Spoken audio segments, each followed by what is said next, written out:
Don't just assume that where you live in terms of taxes is efficient. I'll give you an example of a comparison between the United Kingdom and Singapore. So I live in Singapore and I used to live in the UK. I've got businesses all over the world and I chose to move to Singapore. Not just because of tax reasons. I pay tax in Singapore. I could have set up somewhere where there's zero tax. There's plenty of countries that offer zero tax. You can go to Dubai, register a business in the Dubai International Financial Center, the DIFC, put all your sales, all your revenue, all your profit through your Dubai company and pay zero for 50 years. Now that's fine if you don't want to live there. If you actually want to live there, what's the important thing is, what deal do you get in return for the tax that you pay?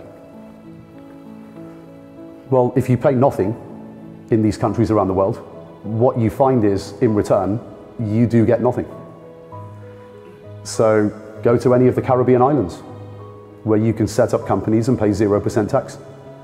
What do you get?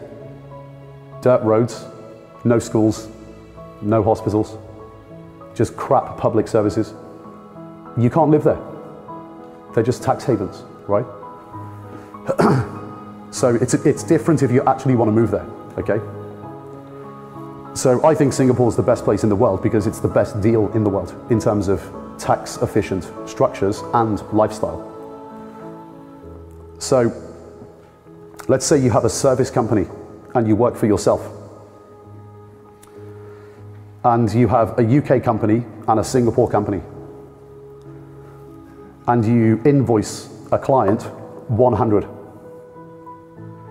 In the UK, what ends up in your pocket if you have a gross margin business of 50%? If you're the entrepreneur, what ends up in your pocket? Out of 100, with a 50% gross margin business. Anyone have a guess? Who said 55? You've obviously not ever worked for yourself in the UK. Who's self-employed in the UK? What do you think you get? 40? No, nowhere near. Try 12.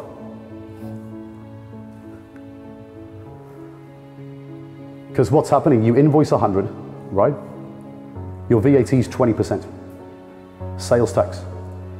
If you're on a 50% gross margin business, you claim 10 back. So you're left with 90. Okay? Then you're 45 because your gross margin is 50%. Then you pay your corporation tax 20. So what are you left with? 36. You leave 10% in the business. You can't take out all that 36. If you have a bad 1 or 2 months in the next quarter, you need to have working capital in your business at all time, right? So you leave in 10 all the time. So you're left with 25, 26. Then you pay yourself. Now let's say you're a higher rate taxpayer. You've got a very successful business. What's the highest rate of income tax in the UK? How much? 45. Is it 45 now? What's national insurance? 13. I thought it was 11.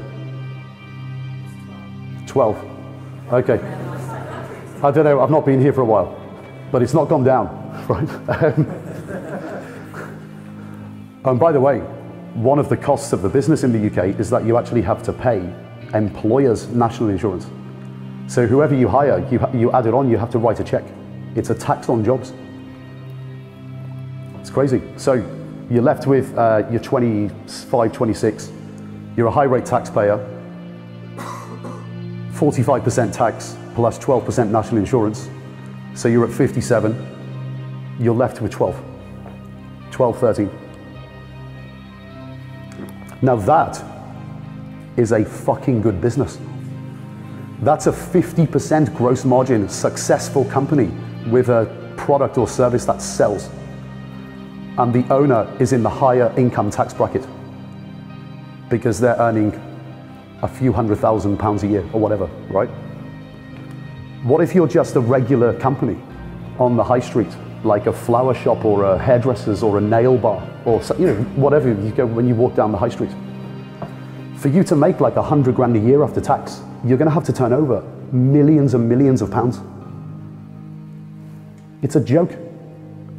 It's an absolute joke. So let's have a look at the other option, Singapore. You take exactly the same company and just put all the revenue and profit through Singapore. What do you keep in Singapore out of 100? What do you reckon? It's a 50% gross margin business, right? So it has to be lower than 50. Right? What do you think it is? It's low 40s. So essentially what's happening is if you run exactly the same company through Singapore versus the UK, 40 years of work in the UK is equivalent to 10 years work in Singapore.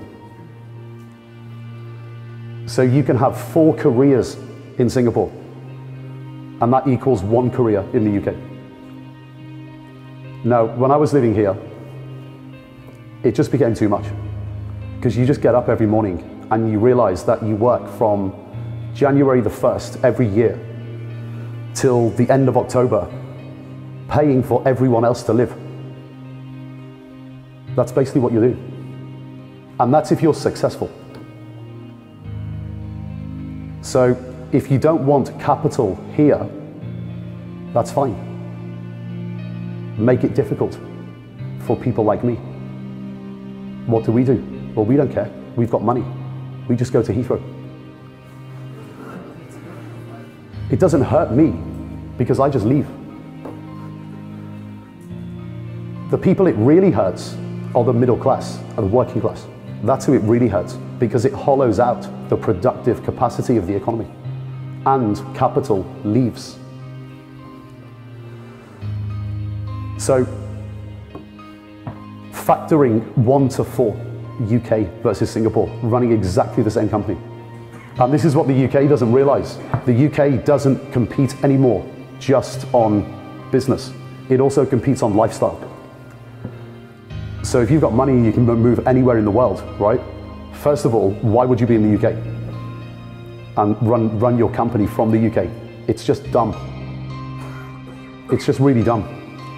But on top of that, you have to live for 7 months in darkness and freezing cold shit weather. So you spend your year in the dark, in the cold, paying for everybody else to live. And this is what the UK doesn't realize.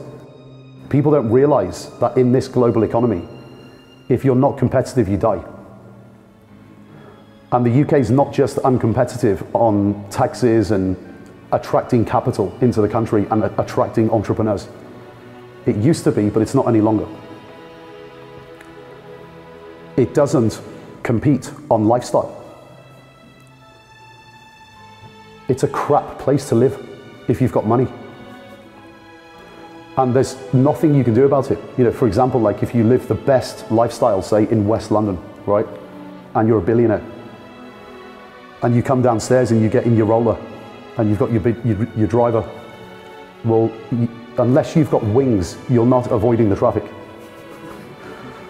Like there's certain thing on the weather, there's no amount of money that can buy you out of that crap, right? You're still gonna have to experience what everybody else experiences. But there's so many places in the world, and Singapore is just one of them, where if you've got the capital and you want the lifestyle, the UK can't compete with it. That's why there's so much money there. Does anyone know what the balance sheet of Singapore is as a country? Like the assets that the government holds. $1 trillion of assets. And the population's 5.5 million. They produce nothing. They have no agriculture. They have no commodities. They produce nothing.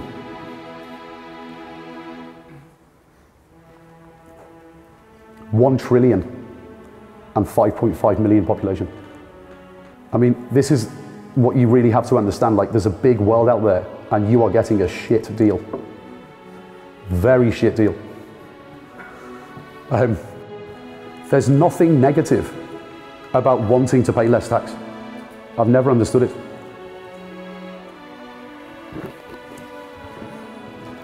There's nothing moral about, and it's called effective tax rates, okay? Where you add up all taxes and say, what do I really pay?